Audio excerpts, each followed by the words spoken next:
Hello YouTube! I'm glad to be here in this video with you, and today we're going to talk about 3 tips that I would use today to get up to speed any small business around. So stick around.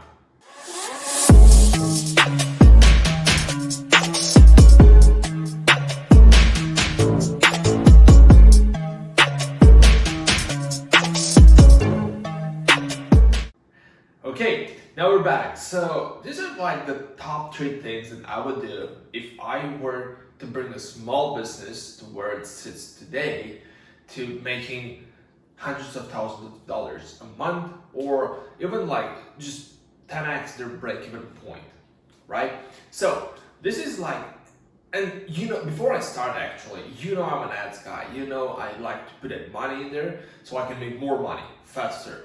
But this video will not be about that. It will be like this. So the third advice would be around ads. But the first 2, they will pretty much cost you less to. I mean, it's such a small sum of money involved in those 2 that they're like you're gonna hit the ground running with those 2, right? So the first one would be this, and this is especially going to work if you have a small business, is to host an open house event. It's very similar to what the real estate guys are doing, right? So they're hosting this open house, so you can come take a look, see if you like it. They show you around, show you the bedrooms, show you the pool, they show you the garage. So like they just guide you through this apartment, and if you have any questions, they're there for you. So this is the concept in real estate. And what I would do, I would take this concept from real estate and I would apply it for your own small business. Again, this works especially well if you have a brick and mortar store. And let's get an example, right? Let's say you're in a small city. You have one of the best pastries in that city, right? But because of COVID, because of renovations, whatever it is, people are not coming as they used to. So you're obviously losing foot traffic, which leads to a decrease in sales. So the first thing that I would do, I would host this open house. So on an alley near the shop, or even inside a shop if it's big enough. I would just have people come in and get them free samples, but this should be one big event. You can promote it on social media, you can promote it through word of mouth, you can give out flyers, you can rent a billboard, whatever it takes. So just put it on your truck, whatever it is. Just have as many people as you know come to your event. So you give them out free samples, you show them around your shop, you tell them what it is that you're doing, why you're doing that, like the story behind the pastry, right? Behind you coming up with the idea, or like your dad just building this pastry in the 70s and now you owning it. So you just hook them in with your story, and this way they'll become recurrent clients. They'll come in for the atmosphere, for the story, and obviously for the great thing that it is that you're doing, the pastry in this case, right? So you want to leverage that. You want to leverage an open house, especially if you have a physical location. And why is this so powerful? It's because, especially nowadays, people are looking they want to get back to normal, right? They're looking for opportunities to network, to get back to being social, to get back to knowing people, to meeting people, to doing fun activities outside, right? And you could be the person who leverages this. Like, I have this pastry, I'm putting it up for just this event. You come in, you get free samples, you get to network with people who have same interests like you, like eating pastry interest, right? And it's a social event. So what I would do is I would definitely leverage that right now. And second thing I would do is I would leverage, like, for all my contacts, right? I would try to create partnerships. And this is especially good for small businesses. I mean, it's amazing for huge businesses as well. Like, I've worked with big businesses, I know how they leverage contacts, but the way of making more money for a big corporation is different than how a small business does it. So what I would do, again, let's get back to the pastry example, right? Let's say, small business owners usually hang around the same groups. So you would probably know a couple of other small business owners in your hometown, right? Where your pastry is located.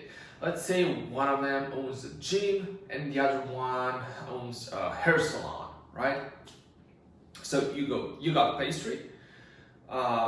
Macy has got a hair salon and Tom has got this cool gym. Why don't you make a partnership? Like Tom inside his gym should spread out flyers about your pastry and about the hair salon, and not just flyers like, hey, that's a cool hair salon down there. No, if you get this pass for our gym, you get also like a 20% discount at all the pastries on Fridays, and you get 20% discount on Mondays at Macy's hair salon, right? So you can get all these free perks, and the cool thing about this is that giving perks to people will make them choose your business, or in this case was Tom's business, in favor of choosing another gym in town, just because he offers them like this extra value, and this extra value will bring customers to the other parties, and they will promote the Tom's gym, and so like it's a round circle, right? And after that, you could also host events together, and this ties back into number one. You could host open houses together, which are hosted at different locations, or you can rent like a fair-like location and just make it there. Like you rent the whole alley, and Tom's bringing some gym equipment, Macy's bringing like 2 chairs for the hair salon, and you bring some pastries, and it's like a small fair, right? So this is another thing that would tie back into number one. But if not, you could host a triple open day. So all 3 of you would host the same open day on the same date. It will just be it will have the same rules, involve the same hours of operations, everything, right? And you'd create a flow. Like let's say gym is number one. So you would go to hit the gym for an hour, and then on this journey, you would go have a pastry at my pastry, because like after gym is going, you're gonna get hungry, so you get the pastry, you get a lunch there or something, whatever. Get the pastry out of there, and then you go to hair salon to get a treatment or something, right? So you have like it's creating this full day experience for them, or half a day experience for them. And this creates your business, like it gets you rolling. Even if for that specific day, you're giving away most of your stuff for free or at a discount, people will remember you, will remember the great day, the great experience they had, and they will come back to you because they want the same experience, right? And number 3, as I promised, I'm an ads guy, so I'm going to talk about ads. So number 3 is running TV on the phone ads, which is like super simple to do.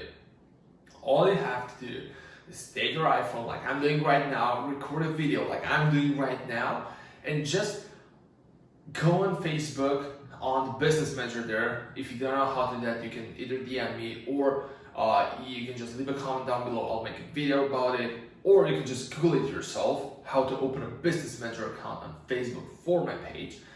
And you create a video campaign which targets the local people in your area with your video. What would you say in this video of yours? So again, the pastry example, I would just take out my phone and I would say, hey, I'm Remus, I'm from Remus's Pastry downtown.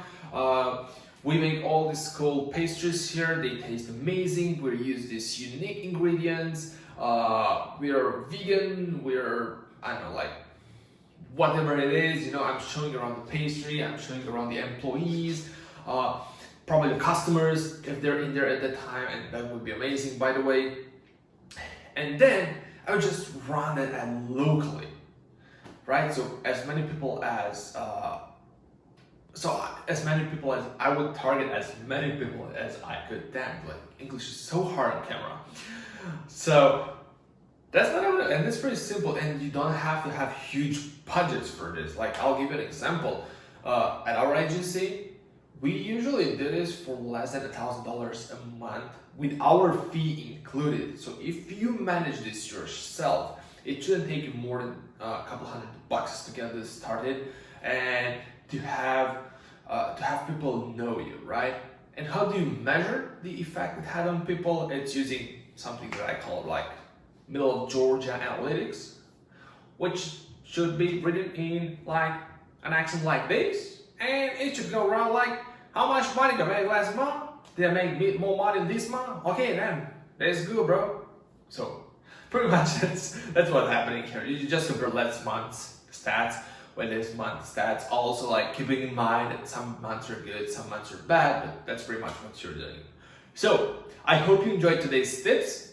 If you would like to see more of those, just remember to hit the subscribe button, which is somewhere here below, the like button. Leave a comment down below with whatever you'd like to see next, and I'll make sure to create a video around that topic. In the meantime, have an amazing day and see you soon, guys. Take care.